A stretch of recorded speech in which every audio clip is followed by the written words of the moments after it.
Hello students.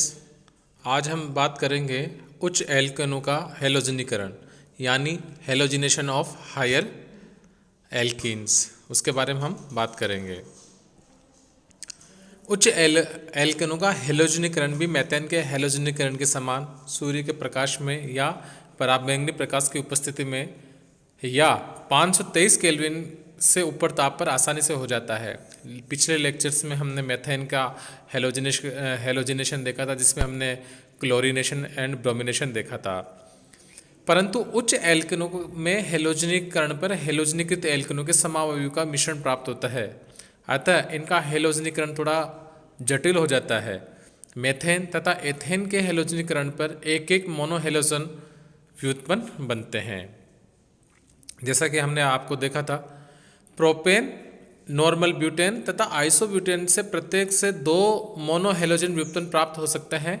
Pentane से 3 और isopentane से 4 मोनोहेलोजन व्युत्पन्न बन सकते हैं। तो हमने देखा कि जैसे जैसे बढ़ता जाता है वैसे वैसे क्या होता है कि इनके आइसोमर ज़्यादा बनते हैं। जैसे पेंटेन से तो 3 बन रहे हैं, आइसोपेंटेन से 4 हेलोजन व्युत्पन्न बन रहे हैं। यह इस बात पर निर्भर करता है कि एल्केन का कौन सा हाइड्रोजन परमाणु प्रतिस्थापी होता है। उसी पर डिपेंड करेगा कि कौन सा हेलोजन व्युत्पन्न बन रहा है। और प्रायोगिक रूप से देखा गया है कि एल्केन के हेलोजनीकरण पर सभी संभावित समावयव का मिश्रण प्राप्त होता है, अर्थात एल्केन के सभी हाइड्रोजन परमाणु का प्रतिस्थापन होता है। प्रोपेन, ब्यूटेन और आइसोब्यूटेन का अपन एग्जाम्पल देखेंगे। सबसे पहले हम बात करते हैं प्रोपेन की। तो देखो इससे कौन कौन सा बन रहा है। अगर फर्स्ट प्राइमरी हाइड्रोजन रिमूव हो रहा है तो फर्स्ट जो हमारे पास बन रहा है वो बन रहा है कौन सा, फर्स्ट क्लोरोप्रोपेन, जो कि 46% उसकी यील्ड होती है। और अगर सेकेंडरी हाइड्रोजन रिमूव होता है तो हमारे पास बन रहा है 2 क्लोरोप्रोपेन, जिसकी यील्ड होती है 56%। हम बात करें ब्यूटेन की, तो ब्यूटेन से हमें कौन कौन से व्युत्पन्न प्राप्त होते हैं। 1 क्लोरोब्यूटेन प्राप्त हो गया 28%, 2 क्लोरोब्यूटेन हमें प्राप्त हो रहा है 72%। और इसी तरीके से अगर हम बात करें आइसोब्यूटेन की, तो 1 क्लोरो 2 मेथिल प्रोपेन प्राप्त हो रहा है 28% और 2 क्लोरो 2 मेथिल प्रोपेन प्राप्त हो रहा है हमें। इस तरीके से हम देख सकते हैं कि हमें कितने हेलोजन व्युत्पन्न प्राप्त हो रहे हैं। इन एल्केनों के ब्रोमिनीकरण पर संगत मोनो ब्रोमो एल्केन प्राप्त होते हैं, परंतु संगत मोनोक्लोरो एल्केनों की तुलना में इनका अनुपात भिन्न होता है। देखिए,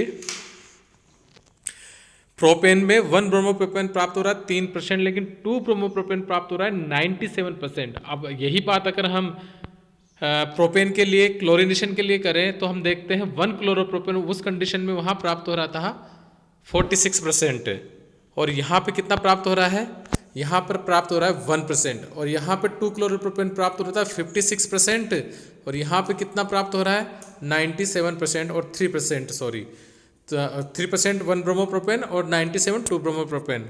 तो इसी तरीके से डिफरेंस क्यों आता है इसके बारे में बात करेंगे। इसी प्रकार पेंटेन और आइसोपेंटेन की क्लोरीनीकरण से प्राप्त मोनोक्लोरिन प्रतिस्थापित उत्पाद की संरचना सूत्र व आयुर्वेद नाम निम्नलिखित है। इस तरीके से 3 क्लोरोपेंटेन, 2 क्लोरोपेंटेन, 1 क्लोरोपेंटेन, ये नॉर्मल पेंटेन से प्राप्त हो रहे हैं हमें हेलोजन व्युत्पन्न, और इसी तरीके से आइसोपेंटेन से इस तरीके से प्राप्त हो रहे हैं। एल्केन के विभिन्न प्रकार के हाइड्रोजन परमाणु की क्रियाशीलता का क्रम निम्न प्रकार है। जो तृतीयक हाइड्रोजन होता है वो सबसे ज़्यादा रिएक्टिव होता है, फिर सेकेंडरी जो हाइड्रोजन होता है वो, उसके बाद प्राइमरी हाइड्रोजन, और उसके बाद CH4 का हाइड्रोजन परमाणु। प्राथमिक, द्वितीयक तथा तृतीयक कार्बन परमाणु पर उपस्थित हाइड्रोजन परमाणु क्रमशः हम प्राइमरी, सेकेंडरी और टर्सरी हाइड्रोजन परमाणु कहते हैं। ये हमने पहले भी पढ़ा है।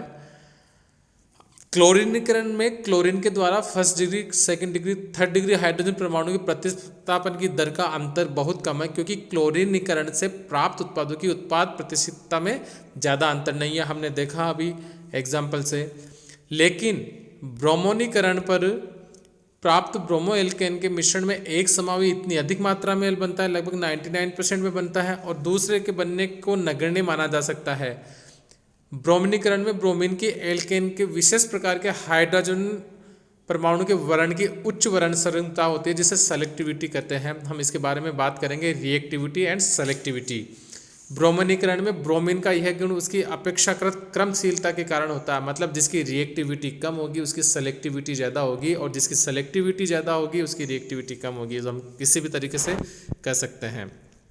और जिसकी रिएक्टिविटी ज़्यादा उसकी सेलेक्टिविटी कम। इस प्रकार हमने रिएक्टिविटी और सेलेक्टिविटी का एक एग्जाम्पल यहाँ देखा है, इसको हम आगे और अच्छे से समझेंगे, बात करेंगे। अब बात करते हैं एल्केन के विभिन्न प्रकार के हाइड्रोजन परमाणु के अपहरण का सुगमता क्रम, मतलब ease of abstraction of different types of hydrogen atom of alkanes. तो एल्केन के विभिन्न प्रकार के हाइड्रोजन परमाणु के अपहरण का क्रम निम्न प्रकार से है। तो CH4 सबसे लीस्ट है, उसके बाद 1 डिग्री, 2nd डिग्री और 3rd डिग्री सबसे सुगमता से हो जाता है। किसी एल्केन के साथ हेलोजन परमाणु की अभिक्रिया को निम्न प्रकार प्रदर्शित कर सकते हैं। यही RH और X क्या है, X हेलोजन का रेडिकल है, जो कुछ भी हो सकता है, जिसका R रेडिकल बन गया और HX यहाँ से निकल गया। एल्केन RH के हाइड्रोजन परमाणु के भिन्न भिन्न प्रकार का होने पर अभिकारकों की सक्रियण ऊर्जा इस तरीके से दी गई है। अब देखिए, यदि जो हाइड्रोजन परमाणु है मेथेन का है, तो उस कंडीशन में उसकी सक्रियण ऊर्जा कितनी है, 4 किलो कैलोरी पर मोल है। और जब क्लोरीन है, और यदि यही कंडीशन में अगर ब्रोमीन आती है तो उसकी एक्टिवेशन ऊर्जा कितनी है, 18 किलो कैलोरी पर मोल। और 1 डिग्री हाइड्रोजन होने पर क्लोरीनेशन के लिए यह ऊर्जा है 1 किलो कैलोरी पर मोल, और ब्रोमीन होने पर यह एक्टिवेशन ऊर्जा है 13 किलो कैलोरी पर मोल। 2nd डिग्री हाइड्रोजन के लिए 0.5 और इसके लिए 10, और 3 डिग्री हाइड्रोजन के लिए इसके लिए 0.1 और इसके लिए 7.5। तो हम यहाँ देख रहे हैं कि ब्रोमीन के लिए एक्टिवेशन ऊर्जा क्लोरीनेशन की कंपेयर में काफ़ी ज़्यादा है, इसलिए क्लोरीन काफ़ी रिएक्टिव होता है ब्रोमीन के कंपेयर में। और 3rd डिग्री हाइड्रोजन की बात करें तो यहाँ तो बहुत ही कम ऊर्जा आवश्यकता होती है, और यहाँ पे 7.5 है, इसलिए यहाँ पे 3rd डिग्री हाइड्रोजन सबसे ज़्यादा क्या होता है, एक्टिव होता है, रिएक्टिव होता है। फिर 2nd डिग्री हाइड्रोजन, फिर प्राइमरी हाइड्रोजन, और देन मेथेन का हाइड्रोजन परमाणु। एक सी अभिक्रियाओं के लिए अभिक्रियाओं की गति में अंतर अभिकारकों की सक्रियण ऊर्जा के आधार पर किया जा सकता है। हमने सक्रियण ऊर्जा का जब टॉपिक पढ़ा था उसके बारे में वहाँ पर हमने इसके बारे में बात भी की थी। सक्रियण ऊर्जा का मान कम होने पर अभिक्रिया की गति बढ़ती है, अतः एल्केन में विभिन्न हाइड्रोजन परमाणु के अपहरण की गति क्या हो जाएगी, वो 3 डिग्री, 2 डिग्री, 1 डिग्री, CH4, क्योंकि 3 डिग्री की एक्टिवेशन ऊर्जा सबसे कम, उसके बाद 2nd डिग्री की, उसके बाद 1st डिग्री की, उसके बाद CH4 की। विभिन्न प्रकार के हाइड्रोजन परमाणु के सुगमता का क्रम भी क्या हो जाएगा, 3 डिग्री, 2 डिग्री, 1 डिग्री, CH4 है, तो उनके अपहरण से विभिन्न प्रकार के मुक्त मूलक बनने का क्रम भी इसी प्रकार होगा। अतः मुक्त मूलक बनने की सुगमता का भी क्रम क्या हो जाएगा, वो हो जाएगा 3 डिग्री का वाला सबसे पहले बनेगा, फिर 2nd डिग्री वाला, फिर 1st डिग्री वाला, देन CH3। मूलकों के बनने की सुगमता का क्रम उनके स्थायित्व क्रम को भी निर्धारित करता है। अब हम बात करेंगे स्टेबिलिटी ऑफ फ्री रेडिकल्स, यानी मुक्त मूलकों का स्थायित्व। सबसे पहले हम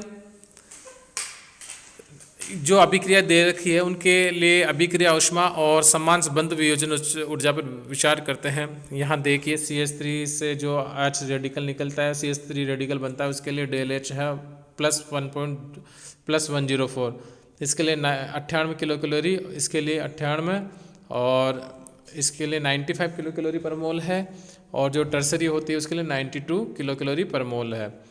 ये देखिए, ये भी प्राइमरी है, ये सेकेंडरी हो जाएगा, ये प्राइमरी है, और हमने मेथेन के लिए देखा ही। अब आप देखिए, वियोजन ऊर्जा के उपयुक्त आंकड़ों से स्पष्ट है कि विभिन्न प्रकार के मूलकों के बनने के लिए आवश्यक ऊर्जा की मात्रा निम्नलिखित क्रम में होगी। CH3 के लिए सबसे ज़्यादा होगी, देन 1 डिग्री, देन 2 डिग्री, और फाइनल में 3 डिग्री के लिए सबसे कम ऊर्जा की आवश्यकता होगी। एग्जाम्पल से हमने देखा भी था। विभिन्न प्रकार के मूलकों के निर्माण हेतु आवश्यक ऊर्जा की मात्रा का मान यदि भिन्न भिन्न है तो वह मूलक अधिक स्थायी होता है जिसके बनने में ऊर्जा की कम मात्रा की आवश्यकता होती है, क्योंकि उसकी ऊर्जा भी कम होती है। अतः विभिन्न प्रकार के मुक्त मूलकों का स्थायित्व क्या हो जाएगा, स्थायित्व हो जाएगा ये वाला। सबसे ज़्यादा स्थायी होगा 3 डिग्री, क्योंकि सबसे कम ऊर्जा की आवश्यकता होगी इस मूलक के बनने में।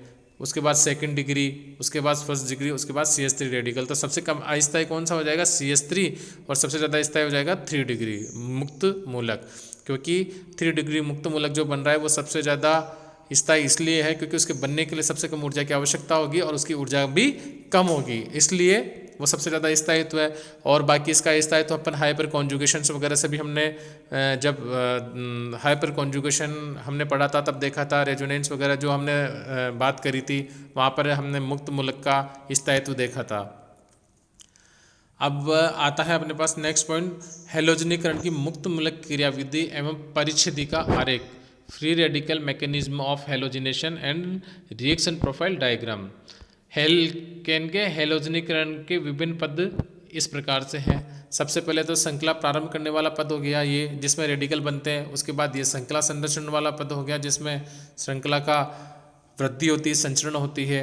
ये हमने पहले अभी जब क्लोरीनेशन ब्रोमिनेशन की बात करी थी तब हमने बात कर ही ली थी। और सबसे जो फाइनल वाला पद होता है वो श्रृंखला समापन पद होता है, जिसमें कि रेडिकल्स आपस में मिल जाते हैं। ये हमने पढ़ रखा है। अब देखिए, एल्केन मतलब आरस से एक हाइड्रोजन परमाणु का हेलोजन परमाणु द्वारा एब्स्ट्रक्शन होता है और एल्किल मूलक बनता है। बिल्कुल मिलता है। यह मूलक हेलोजन अणु से एक हेलोजन परमाणु का अपहरण कर लेता है तथा परिणाम स्वरूप एल्किल हैलाइड बनता है, जो कि श्रृंखला संरक्षण पद होता है। कौन सा एल्किल हैलाइड बने यह निर्भर करता है कि कौन सा एल्किल समूह प्राप्त हुआ है और एल्केन से किस प्रकार के हाइड्रोजन परमाणु का अपहरण हुआ है। देखिए, मेथेन से प्राथमिक हाइड्रोजन परमाणु का अपहरण होने पर एन प्रोपिल नॉर्मल प्रोपिल मूलक बनता है जो 1 हेलो प्रोपेन बनाता है, जबकि द्वितीयक हाइड्रोजन परमाणु का अपहरण होने पर आइसोप्रोपिल मूलक बनता है जो कि 2 हेलो प्रोपेन बनाता है। यहाँ पर तो देखिए फर्स्ट हाइड्रोजन का हो रहा है प्राइमरी हाइड्रोजन का अपहरण और यहाँ पर सेकेंडरी हाइड्रोजन का एब्स्ट्रक्शन हो रहा है।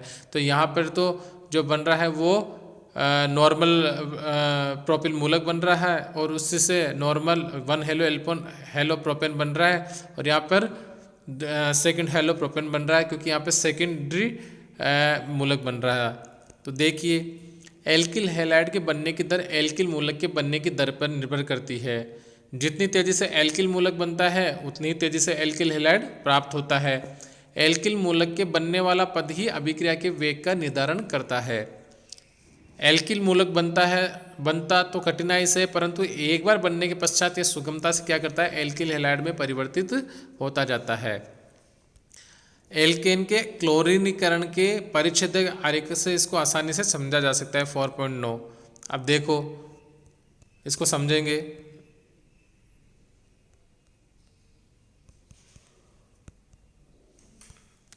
सबसे पहले क्या बन रहा था, यहाँ पर ट्रांजिशन स्टेट डिफिकल्ट स्टेट्स होती है जिसमें सबसे ज़्यादा एनर्जी की हमें रिक्वायरमेंट होती है। ये इसकी एक्टिवेशन एनर्जी है, ट्रांजिशन TS1 डिफिकल्ट स्टेप जो कहलाती है। तो यहाँ पर देखो सबसे पहले क्या बना, यहाँ तो सबसे पहले इसने क्या किया, RH + Cl रेडिकल से रिएक्शन करके HCl बन जाएगा और R रेडिकल बन जाएगा। तो जब इन दोनों की रिएक्शन होती है तो ये रिएक्शन तभी हो जाएगी जब इनकी टक्कर इतनी हो सके कि ये इतनी एक्टिवेशन एनर्जी प्राप्त कर सके। ये ट्रांजिशन स्टेप होती है। यहाँ से आते हुए ये R रेडिकल बन गया और R रेडिकल स्थायी होना चाहिए। अगर कम स्थायी होगा तो वो जल्दी से रिएक्शन कर लेगा और ज़्यादा स्थायी होगा तो आराम से रिएक्शन करता है। वैसे जो आपने यहाँ बताया था कि एल्किल हैलाइड के बनने की दर एल्किल मूलक से बनने की दर पर निर्भर करती है। जितनी तेज़ी से एल्किल मूलक बनता है उतनी तेज़ी से एल्किल हैलाइड बनेगा। अब ये R रेडिकल HCl से रिएक्शन करेगा, सेकेंडरी ट्रांजिशन स्टेट आएगी। अब सेकेंडरी जो ट्रांजिशन स्टेट आएगी वो क्या होगी, उसमें R और उसमें जो सेकेंडरी ट्रांजिशन स्टेट आएगी वो किस किस के बीच में हो रही है, R radical + Cl2, R radical और Cl2 के बीच में रिएक्शन हो रही है जिसमें अपने को क्या मिलेगा, ये ट्रांजिशन स्टेट आएगी। सबसे पहले उसके लिए हमें इतनी एनर्जी की आवश्यकता है प्रोडक्ट बनने के लिए जो कि इसकी एक्टिवेशन एनर्जी होगी। और यहाँ पर क्या होगा, RCl के बीच में बंध बन रहा होगा और ClCl मॉलिक्यूल के बीच में बंध टूट रहा होगा, तो वो ट्रांजिशन स्टेट होती है। और उसके बाद हमारे पास फाइनली क्या हो जाता है, एक्सोथर्मिक रिएक्शन होती है। तो यहाँ पर क्या हो जाएगा, RCl बन जाएगा, मतलब एल्किल हैलाइड बन जाएगा और Cl मूलक निकल जाएगा, जो कि एक्सोथर्मिक रिएक्शन मतलब यहाँ पे ऊष्मा निकलती है।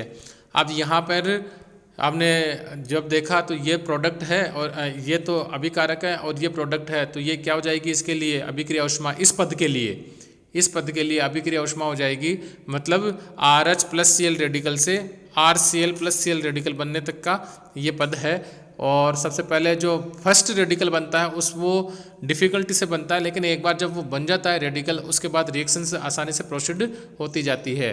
तो जितनी तेज़ी से एल्किल मूलक बनेगा उतनी तेज़ी से एल्किल हैलाइड बनेगा, क्योंकि उसके काफ़ी रिएक्टिव होता है जो जितनी तेज़ी से बनेगा, और एल्किल मूलक के बनने वाला पद ही अभिक्रिया के वेग का निर्धारण करता है। ये जो हमने जो पहले वाला एल्किल मूलक बन रहा था उसका पद ही अब क्या बन रहा है, अभिक्रिया के वेग का निर्धारण करता है। इस तरीके से आज हमने उच्चतर जो हेलोजन होते हैं उनको किस तरीके से उसका उच्चतर जो एल्केन्स होता है उनका हेलोजनीकरण किस तरीके से किया जाता है, कितने प्रकार के प्रोडक्ट प्राप्त होते हैं, एक्टिवेशन एनर्जी से किस प्रकार के हाइड्रोजन परमाणु का अपहरण सुगमता से होता है। हमने देखा था 3 डिग्री हाइड्रोजन परमाणु का अपहरण सुगमता से होता है, फिर सेकेंडरी, फिर प्राइमरी, फिर मेथेन वाले हाइड्रोजन का परमाणु का, और इसी क्रम में फिर इनके जो रेडिकल्स बनते हैं उनका स्थायित्व होता है, ये हमने देखा।